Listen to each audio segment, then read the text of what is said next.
It was another volatile day on Wall Street. Stocks tumbled, dragged down by losses from the big four US banks, following more troubling financial news, this time involving one of Europe's largest banks.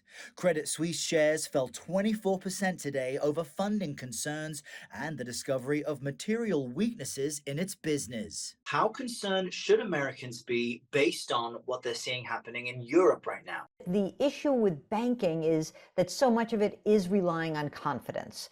And we have to really look out for what are the other potential dominoes that could tumble if Credit Suisse comes under continued pressure. Larger U.S. banks have been flooded with new deposits after the sudden collapse of SVB.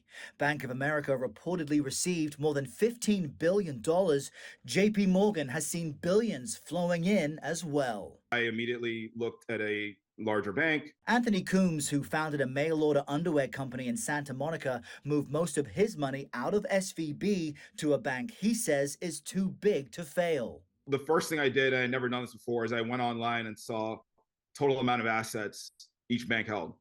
Because really the end goal here is, do we think this bank will go under? While in Washington, lawmakers want SVB's executives to be held accountable. Well, they almost cratered our entire banking system. They paid themselves bonuses, even as their bank was collapsing. Now, channeling that anger, Senator Blumenthal and other Democrats have introduced new legislation aimed at failing banks. If passed, it would claw back any bonuses and profits earned from stock sales, but only those received within 60 days of a bank's collapse. Errol Barnett, CBS News, San Francisco.